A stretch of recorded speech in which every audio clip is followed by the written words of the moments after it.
All right, welcome to Mr. Miller's Woodshop podcast. I'm your host, Bobby Miller. Thanks for tuning in. Glad to see you. I'm really excited for this one. This is the one where I'm getting up on my soapbox and trying to speak my truth and what I believe. This is that episode. But before we go into that, if you haven't already, please like, share, subscribe to this podcast. Leave me a rating and a review. Let me know what you think. Okay, I've got thick skin. I'm a teacher after all, so let me know what you think. I'm on Instagram, Facebook, YouTube, Twitter, X, just about everywhere else at Mr. Miller's Woodshop. So wherever you are, I'm at. And so look for me there. And so you can actually see this in action, not just hear about it from this crazy shop teacher on his podcast that, is starting to get a little traction now. But want to make it very clear that I'm not trying to ruffle any feathers. I am not making any trouble for anybody. I'm just making the case for cell phones, specifically smartphones, in education. And before we start throwing anything or get crazy, just hear me out. Please set yourself up for an open mind. If you've thought different in the past, that's fine. If I don't change your mind, that's fine. I don't care. Okay, I'm going to tell you what I have done and how I live my life, really. And you can agree with it, disagree with it. I really don't care, but I'm doing this because I think it's what's best for kids. I think it's what's best for our society. I think it's what's best for everyone involved. And so I'm making that case now. And on my own home front, my school front, we're a phone. We are a phone-free school. Officially this year, we phased it in last year. We are phone-free this year. So I am not doing this. So any of my admin that are listening right now, I am not, as of August 22nd, 2025, planning on instituting this again. That I've had so much success and have been recognized for it in the past, but I will not be doing it this year. I'm a team player. I'm going to be following instructions, and I'm using it as an opportunity to kind of grow, and this won't always be the case. And so I'm setting up for this to come back even bigger and better for kids in the future. And again, it's not about me. I'm not. People have suggested I name this method after myself. I'm not. Okay. This is just the ultimate differentiation when you're allowing kids to use the most powerful educational tool ever created in public schools. Now, for some more background and reference, I am a woodshop teacher in Minnesota. No, brother. Your appointment is here. I'm at school right now. If you're on video, I'm bringing this to you guys on video. That was our intercom going off right now. Hopefully that doesn't interrupt us too much here, but I'm on video just because this will probably be the one that people kind of go to direct people here if they're interested about my podcast, just so that people can have an understanding of my methods and how I teach and how I think we trudge forward into the future. It's a really exciting thing to say in education that, we're embracing technology. We are looking toward the future. We're setting kids up for success. And when you ban a phone from a school, it really limits the teacher's ability. And over the past 10 years, let's say 15 years since I've been in education as either a student or a teacher, it was outright banned when I was in high school. You couldn't have it. It couldn't be seen. If it was seen, it was taken. That stopped my senior year, where they allowed us to have it in the cafeteria and hallways. And these phones flipped. They had physical buttons. There was T9 word texting that all of us got really good at. And back then, people were saying this is a scourge on society. A friend of mine was actually on Dr. Phil because he was, quote unquote, addicted to texting. And he's a normal guy, just a socialite. And so that's how he socialized. And it was kind of a funny thing too, because back then it was a lot of money to send a text message, especially a picture text message. And not to give you a whole history lesson on this, but it has come quite a ways. When I started teaching in 2015, I started noticing kids with their phones out on their desks, and I'm like, am I supposed to take this? Is this okay to have here? And I guess I wasn't briefed on this. I was a substitute teacher at Centennial High School, and the kids were like, no, I can have this out. If it's a problem, let me know.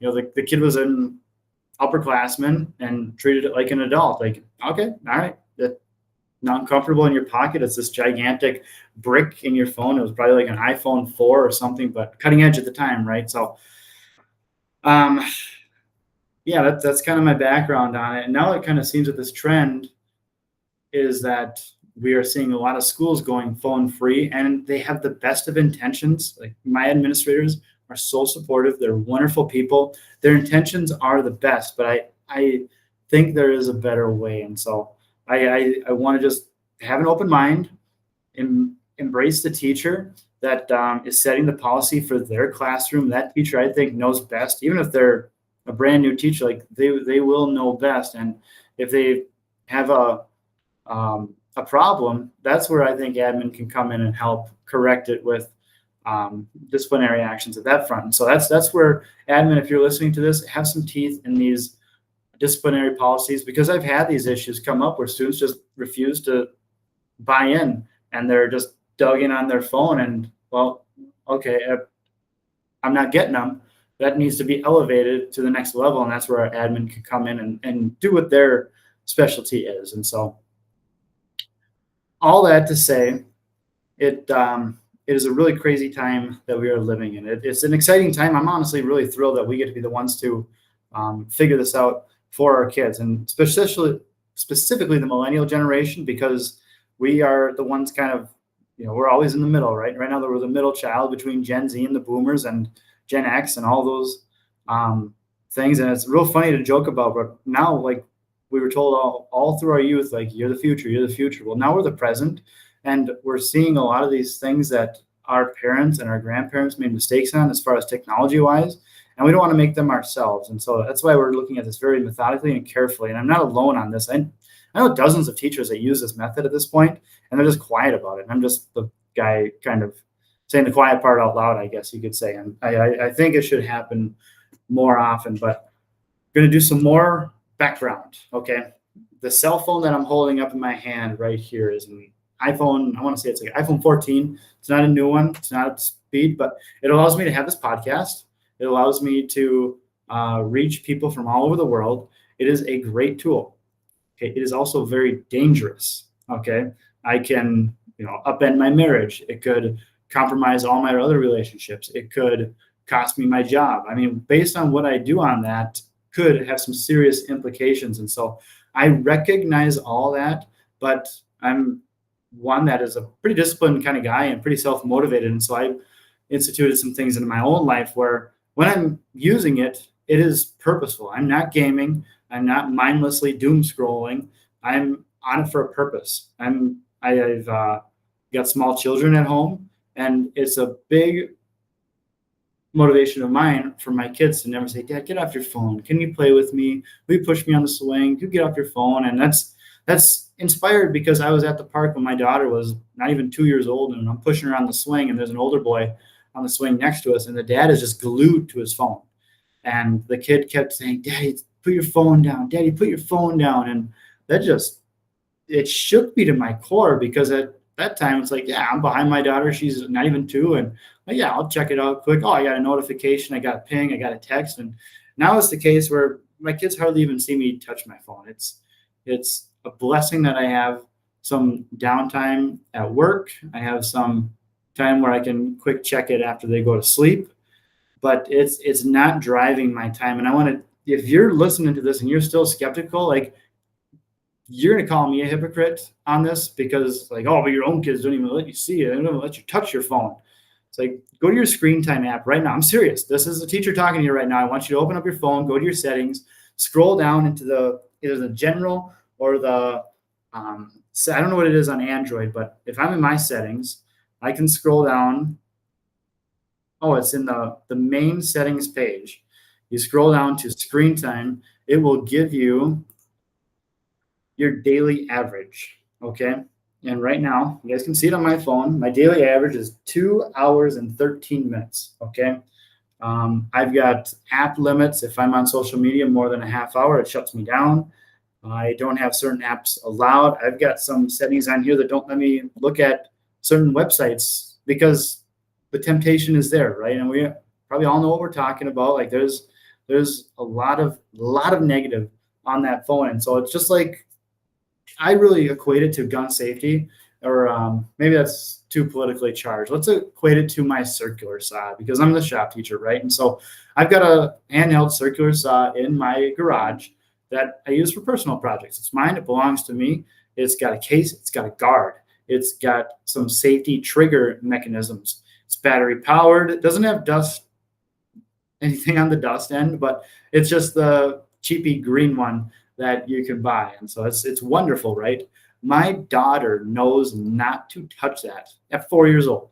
Okay. And my other kids understand sharp, sharp, don't touch. Okay. That's how we got to approach it for our own children in our own home. Okay. If it's just willy nilly, here's a smartphone at 15, good luck. I mean, that's equivalent to like giving a kid $1,000 and sending them down to the Las Vegas Strip. I mean, you just totally you've ended their childhood for one, because now they have access to everything in the world if you don't have these guardrails in place. And there are tons of podcasts that you can access on your smartphone talking about how to appropriately incorporate smartphones into your teenagers' lives. And I'm not there yet, but I'm doing tons and tons of research on this front. And it's just so funny too, because I make the joke every conference that I speak at that I've got a 4-year-old. When my daughter turned 4 years old, I gave her a smartphone. And I'll pause a little bit. And everyone's like, oh my God, this guy is nuts. And then I say, just kidding. I'm not insane. Like, seriously, my kids they know not to touch the phone, just like they know not to touch the circular saw. And it's I think, a boundary that I'll have to keep up. I don't see this in a lot of other parents either, at least out and about. You go to a restaurant, you go to a grocery store, you don't see kids running around and misbehaving like you would because they're locked into a screen. And I think my kids are learning how to do this, but like, yeah, it can be chaos sending my wife to Costco with 3 kids and, no backup, no grandma support or nothing. But it's a lot better, I think, than just having them zone out to Blippi on YouTube or not that I'm not going against Blippi. Okay. I am team Blippi all the way, but in an appropriate time. And when it's very sparingly. Honestly, like my son loves Paw Patrol. I give him a haircut about every time I get a haircut.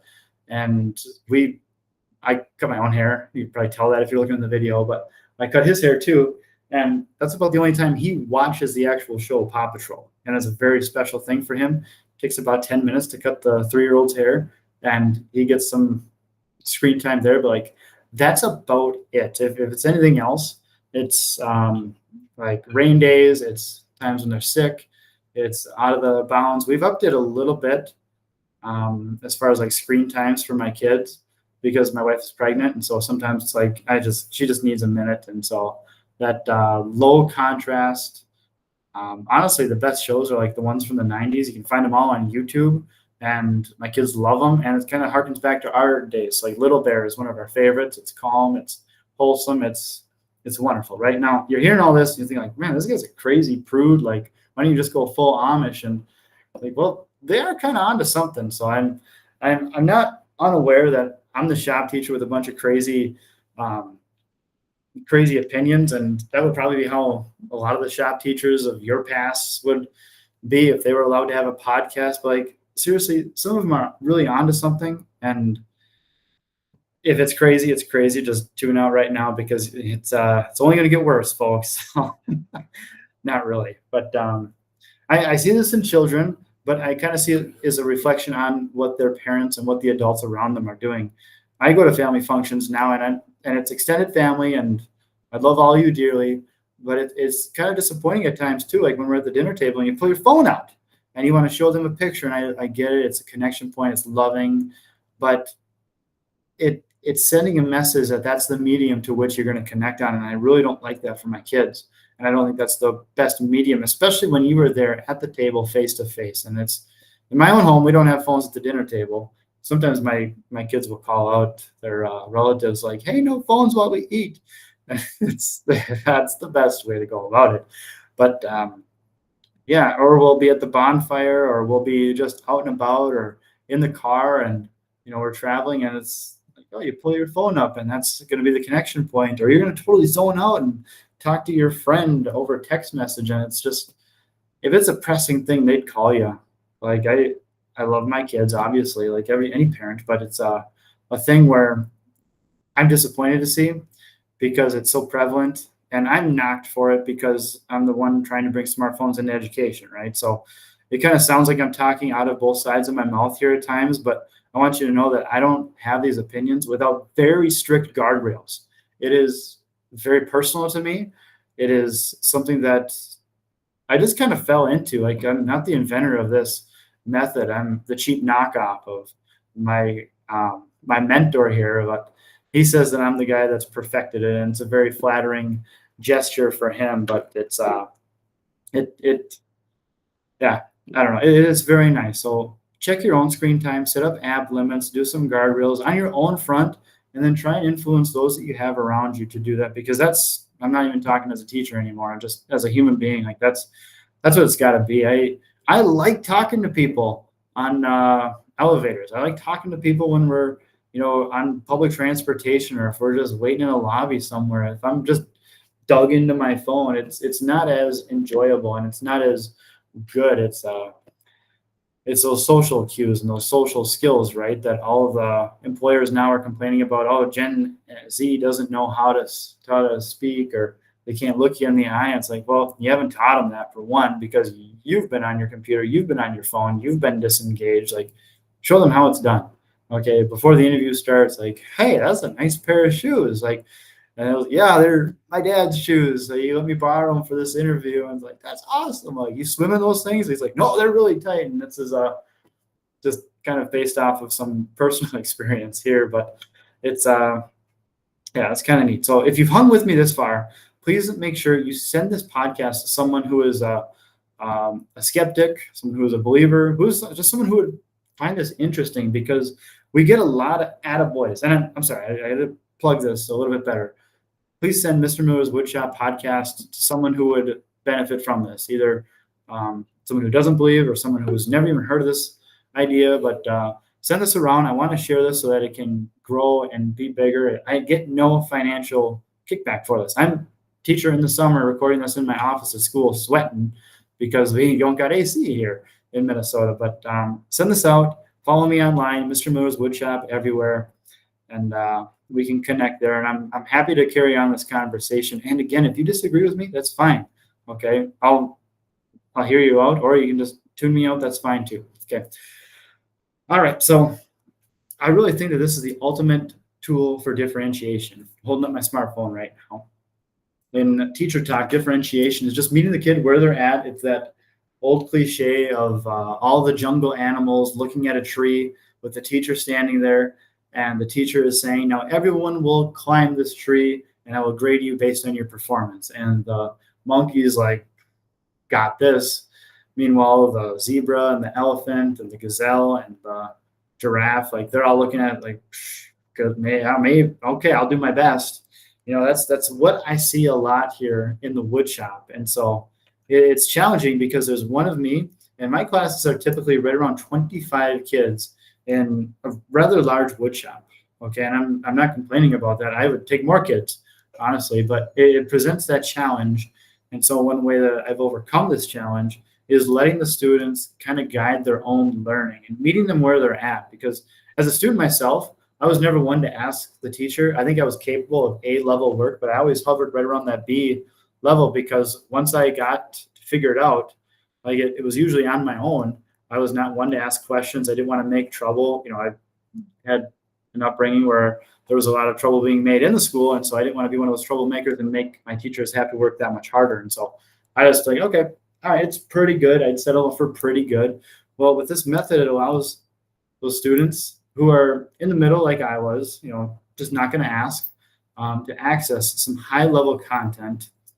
And it takes a lot of upfront work on the teacher for this. And I'm facing that mountain right now as I'm talking to you this school year, because I'm redoing a lot of my curriculum because I'm not using this method this year. I'm hopeful to use it in years past, but I'm a rule follower. I'm going to do what my principal says, and I'm not trying to make any trouble for anybody, especially when I'm also going to be on a paternity leave for a good chunk of the winter. So anyway, the students who are, not loving school, students who misbehave, the A students who want to excel, and everyone in between really benefits from this. Okay, and so if you haven't been aware, what I do is that I'll have students go through my safety training, my woodshop classes. That's all done live. That's me getting to know the students.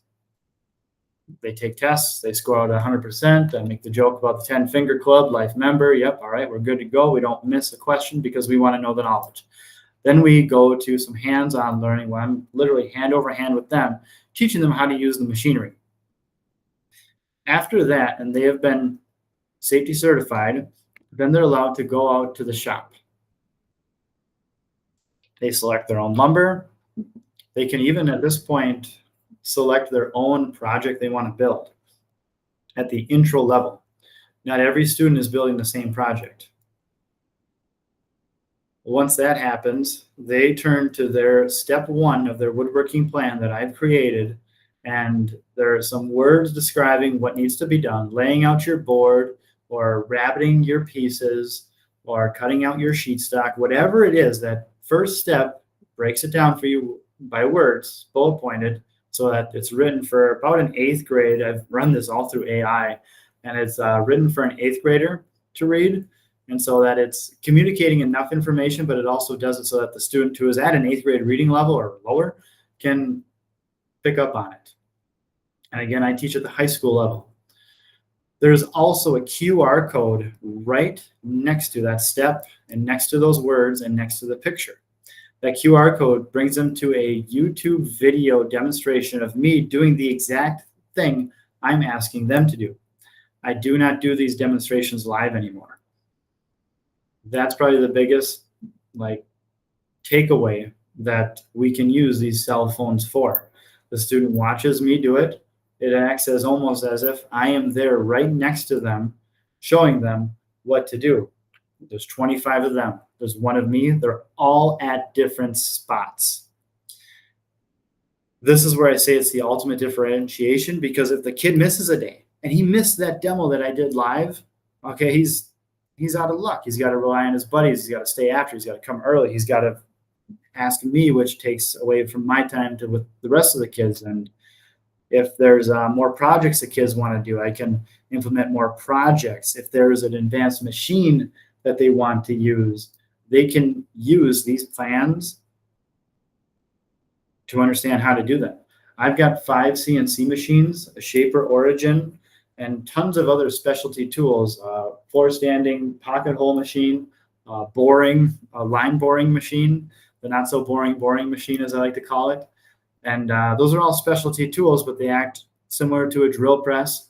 And it's just a quick walkthrough on how to use it. And typically I'll have some safeguards in there too, where I don't let them use the machine until they come up and tell me who was singing in the background during the video that I referenced towards the end. If they didn't listen to that whole video, I'll know it because they'll not come up to me. I'll just hear it, or I'll notice them, going towards the machine. But it's something where you should really look back into my social media pages and see exactly what I'm talking about. I've tried to pin them to the top of a lot of my pages. I'm not a social media guy. It's something I don't hang out on for fun. So it's a big learning curve for me. In fact, the person who really helps me a lot is my wife. She's a few years younger than me, and so it's funny. Our relationship is kind of at a funny point, because when I was in high school, MySpace was the thing, and when she was graduating high school, Instagram was the thing that's coming about. And we're only 4 years apart. Okay, she's 29, I'm 33. So it's not like this crazy age gap like you see some of these celebrities, but it's just enough to where we were at a church event one time and we were playing Never Have I Ever. And if you understand the game, if someone says Never Have I Ever had a MySpace, and you're supposed to get up and put a marble into a jar or something. And whoever has the most marbles at the end wins. And I thought, okay, all of these people are going to stand up and put their marbles in. And at the time I was 24 and still feeling pretty young. And I get up, my wife stays sitting down, and there's only one other guy in his 30s that put the marble in. And I'm just, with all these other youth, and I feel like the grandpa here, that's just the funny thing there. Right. So kind of getting back to what I started off here, it's the ultimate differentiation. Okay. If a kid misses a day, if I'm out, they have those access to the videos. Okay. There was a time last year where I separated my shoulder. And so I'm walking around the shop in a sling, and the kids are all working. We are full using this technology. And kid asks, "Hey, how do you do a rabbit and dado on a table saw with a single blade?" And I kind of looked at him like, "Man, I'd love to show you, but like my arm's in a sling. I'm not supposed to move it." And he says, "Well, do you have a video for that?" And I said, "Yeah, you've got a video for that in your plans. Should we go take a look at it?" And it walked him through the setup of the machine, walked him through the processing, the milling, showed him how to check it. It was awesome, and it just goes to show that this can really work. Now, I like the QR code method rather than just straight up video, or flip classroom is probably what this closely represents. But it's not strictly video based. It's dependent on that cell phone in their pocket. Okay, because if it's just, oh, you can do this with a video, well, sure, you're communicating the same kind of information, but it takes place a lot slower. And so I was actually the poster child last year when we were having these conversations, like we're going phone free next year. They said, well, instead of a QR code, a student will just go grab their Chromebook and pull up the video that way. They can access it that way. And I'm just pulling my hair out because one of my favorite ones is on an old time saver sander that we have here. It takes 5 buttons pressed in the correct sequential order to turn it on. I walk through how to use the machine live for the kids, and so they understand the safety element of it, but it might be a week before they come back to it, and then it's not a machine they're using every day, so they understand how to use it, but then it's like, which buttons do I have to hit in order? And it used to be such a pain for me because the student would get to that machine, set it up, go to turn it on, not remember how to do it, and now they have to come and find me throughout the shop. Okay, and if I'm working with another student, or if I'm fixing a machine, it might not be the case where I'm getting right to that kid. And while that kid's away from the machine, someone else jumps in line in front of them, and now they're using the machine. And now that kid who is ready to go just lost basically maybe a quarter of their work time that day just because they couldn't answer that question. Now, for me, I've got a QR code right next to the buttons, and it says how to turn on the time saver. QR code is 30 seconds. It shows in sequential order. It reminds the kids this is not a safety demo. It is just how to turn the machine on. You have to have the in-feed table set. Is the platen set correctly? Do you have an out-feed table set up? Do you know what you're doing? And the student like understands that. Then I show them how to hit the buttons, and they're off and running. That takes 30 seconds. If the student is gonna, if it's the alternative suggestion that my superiors say, go get their Chromebook, what's going to happen is they're going to go get the Chromebook out of their backpack, turn it on, log in, find my learning management system website. They're going to pull up the video if they find it. Because you're going to have to go and dig through several videos to try to find how to turn on the time saver. Once they've done that, they might as well have just come and found me. Okay. The efficiency of this method is what gives it the biggest leg up on just simple flipped classroom or accessing video via other technology means. I mean, I'm not trying to poke the bear here. I'm not trying to make any enemies here, but I can get to California from right here in Minnesota by horse. I can do that. Okay. I won't have any external emissions. I won't use any rubber for my tires. I won't have any trouble getting to California, just like they did in the good old days, by horse. If I use a car, I can go way faster. If I get on an airplane, I can be there today in a couple hours. So that's where I feel like this method is the airplane. Okay, the car is like the laptop. Like, sure, go get your laptop. Like, you're artificially slowing us down, and I don't feel like it's serving our students, because what their education should be, as far as digital literacy and using smartphones, should come from home. Okay, I understand parents have got a lot on their plate these days, this one included. Like, this is one of the most important things I think we do as a society, is get them set up for some digital literacy. And I've got tons and tons of stories of how this has gone wrong, as far as like technology. Like, I personally really dislike social media outside of the networking and connection point that you wouldn't otherwise have. So that's a little bit about how I use it in my classroom. It's allowed me to have 7 advanced projects throughout my classroom. And if you're a shop teacher right now listening to this, like you're thinking like, man, you are running yourself ragged. Like 7 projects feels like 1 using this method because it's all set up, it's all ready to go. I'll have QR codes at certain spots, checkpoints where kids need to go. There's even a time when, okay, you've completed your project. Sounds good. Okay, there's 5 days left in the trimester. What in the world do you do? Because you're not starting a big time project. You're not just going to make another cutting board. You've already done that, maybe twice. I've got a Tormach CNC. It's a very advanced level desktop CNC. And so what I have students do is 3D carve a bird or a Last Supper or a cabin scene or whatever file that I have or that they want to go out and find. They have to select the stock. They have to set up the machine. They have to run the program. They have to input the G code. They have to pull it out. They have to sand it. Okay, that's a ton of work. If you're a shop teacher listening to this, you understand that is going to be you over their shoulder, basically giving them a private lesson on CNC carving, if you even know how to do that on your own. I've got a sheet, and really it's like 3 or 4 pages that I'll hand kids and say, okay, now we got 5 days left. I want you to CNC carve something that you care about, something that you want to bring home as a gift. Here's the catalog for it. Here's the instructions for it. You can ask me 3 questions, and that's it. And they kind of look at me like, what?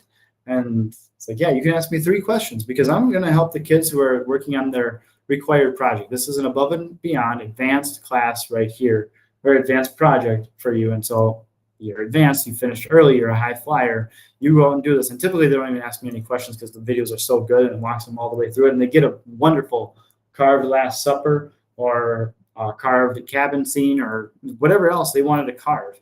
And it's no work on my end. The students are learning. And it's not me trying to be just Captain Lazy here. You think like, oh, this guy's just in his office with his feet up on his desk, hanging out with his cardinal bird. Like, no, I'm fixing machines. I'm dealing with misbehavior. I'm dealing with students who are afraid in the classroom. I'm adding more to the curriculum if I've got the time where I can actually start thinking like, okay, what could a different end table look like? What could a different jewelry box look like? It allows me to do those sorts of things. And God forbid, I go and check an email at my teacher station out in the shop during the hour, like every other teacher in the world does. Now, it's a tactful kind of thing. I mean, when you open up the ability for students to take their phones out in class, like you open up the ability for them to misbehave, to get distracted. That's why I think you give them enough shop time, enough time to actually learn. Like we beat the cell phone. I beat it 99% of the time. Where if a student wants to be on their phone, or do you want to make a project, I win 99% of the time because students aren't given this opportunity. And just if you've hung with me this point too, like I've got some opinions too on just greater education at large. Anyway, I'm not totally team public schools. My kids are homeschooled, and a big part of my friend group is part of the homeschool co-op community, and it's an opinion you don't have to share, that we don't have to hold, to agree on each other, to agree with each other. Okay, I'm just trying to do what's best for my students here at my public high school, and I'm trying to do what's best for my children. Okay, I'm just trying to be a helper. I'm a believer. I've got big faith in God, and I feel like I should do this to the best of my ability, and this is how I do it. And I'm anxious to share this with you because it's the most powerful educational tool ever. Okay, it's better than the printing press. It's better than the internet. AI is coming, and that is going to potentially upend all of this. And we could be looking at this like, oh, remember the good old days when it was just smartphones? Like it's coming for us.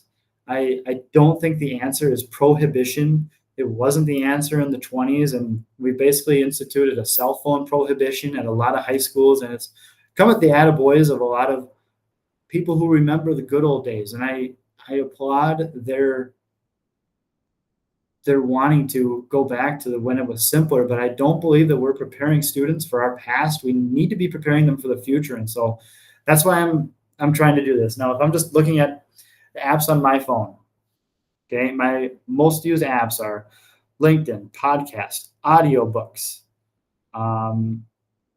health, maps, Bible app. Hey, there we go. Um, if you're on these apps, good for you. Um, I'll talk a little bit about LinkedIn. So I'm probably like you. Okay, I'm on social media. Okay, I typically don't. You can go and like really hunt for me on Facebook and my personal page. I've tried to make it private, but it spooks me too because with AI coming and changing people's faces and making you talk, like it looks like it's you. Like I think that's a dangerous thing, and I'm very nervous because I'm so prominent online. I'm putting this out on video for you guys right here, but it's uh it's going to happen. My wife and I have decided we're not showing our children's faces on Facebook as much as we once were when they were babies. And I applaud the families that are doing this and putting the little heart over their face. And I hope that that's enough. I understand like you can remove that sticker off of their face and then you still got that image in Instagram or whoever company has access to that. And I don't like that. That's where the icky part of the internet really needs to be beaten back by good friends like this one right here. And so I'm on LinkedIn. I encourage students to join LinkedIn, but I say you must have your parents' approval. Okay, it's where I'm walking them through it because I don't want to be the guy that opens up that door to expose them to something that's not going to be good for them. So that's where I kind of open the door for parents to step in and be like, yes, a lot of parents are on LinkedIn. A lot of parents have found me on LinkedIn, and they're grateful for what I'm doing. But I don't encourage them on social media. I'm on social media, and it started off kind of because that's where the kids are at, right? But then I start seeing all the negatives on here, and just the cyberbullying. I can't believe the cyberbullying that happens on there, and I don't think children should be on social media. And so that's just a personal shop teacher belief. Take it with what you may. But LinkedIn is a little bit different because that is where professionals are finding each other, and it's where I've found work. It's where I've found donations for our school, and it's a good resource for preparing people for industry, as opposed to Facebook, Instagram, TikTok, Twitter, X, whatever, right? So, um, yeah, I'm lukewarm on LinkedIn for students. Now, podcasts and audiobooks, I encourage them to wear their own AirPods. I play country western music while I'm working. I don't have AirPods or anything in while I'm working because I want to be able to hear what's going on. Every shop teacher knows when you hear a sound make a noise that doesn't sound right, you need to go and address that situation. So I've got these ears listening the entire time. And just the ability for these apps on our phone to give us so much professional development. I'm not lying when I say that I've read dozens of how-to books for raising children. Okay, dozens of books on how to be a good dad, how to be a good parent, how to lead a family, like dozens of books because they exist for free on library apps, on Audible. Audiobooks are available out the door. And a lot of times I'll piggyback on their podcasts and find where they're talking every week. And it's one of my most used apps because I'm on it so often. I'm trying to listen and get all this into my head. Where if I were just simply reading books with paper, maybe a half hour before bed before I fell asleep, where now it's hours a day. It's on the way to work and back, I listen to the Bible. And every other year, the past years, I've finished the Bible. And I'm very proud of that. And it's had positive impacts in my own self. And if it's a different, book, or if it's self-help or whatever that aligns with your beliefs, like try and get that in. I love good old country western music, but I stopped listening to it in my truck because it can kind of bring me down. I prefer my Spotify or Pandora, where they know like I listen to this to be lifted up, and so those sad old country songs aren't played. Also, it's kind of a bummer too when I'm playing country western in the woodshop here, and all of a sudden a real sad song comes on, and admin or other teachers come in. They're like, "What are you listening to?" And it's loud because it's got to play over the machines, right? So, yeah, that's just some of the apps. I'm big on Venmo. I really miss the cash society, but a cashless society is where we're headed. And so, if you want to have tickets to any kind of event, like it's usually taking place on your phone, right? Children need to know how to use their phones appropriately. If all it is how to watch videos and how to bully people and play games, like you've you've given them an expensive toy when it could be used as one of the most powerful tools imaginable. Okay, I scan and fax a ton of stuff. Talked about the podcasts that I listen to. The podcast that I'm recording right now, I do on my cell phone, and I encourage you to too, as well, because it's a word that needs to get out. I have the Owlet Dream app. It is a app that connects to a smart sock for an infant, and another teacher here in the building has one for his son, and it actually saved his son's life. The son stopped breathing in the middle of the night or middle of the day during a nap or something. The Owlet sock picked that up, transferred it to the phone of the parent, alerted them, got 911 there, and saved the kiddo's life. All right. I've talked about the dangers of smart technology. I've talked about the pros. It can update your life as far as like your health apps. You can call a car on Uber. You can download all the apps for Chick-fil-A and McDonald's. I've got the Maps app that is now better at navigating than me. I've got the Bible app. I've got some AI apps that help me write and help me think and help me take notes. I've got a calendar that is synced with my wife's, and so if I need a reminder that open house is next Tuesday, I can do that via that app. And so they're the most powerful tools we have access to. And every single student, for the most part, say 99% of the students that I've ever had have willingly brought it with them to school. And so I don't like fighting them on it. I want to utilize it. I think it could be for their best. And it's something that if you disagree with me, like I said, like just don't take the advice. Okay. Don't do it. It's okay. I'm not trying to really change any minds right here. I'm just telling you what I think. Okay. I think I covered everything that I want to cover on this. I am grateful that you've hung with me this long. These podcasts are not going to be this long in the future. It is just going to be basically me and 10, 15 minutes, partially because I've got a big school year this year, but partially because we're also we're also having a baby around Christmas time. And so I'm eager to get home once my contract time is up. So thanks for listening. Please share this with someone. Please have an open mind when you reflect upon this. If you have any questions, reach out. I've got an email. Guess what it is? Mr. Miller's Woodshop at gmail.com. You can find me on all the social media channels. You can rate, like, review, follow this podcast for more. Hopeful to keep the conversation going. And I'm grateful, folks. I'm grateful for what I get to do. And talk soon. Goodbye.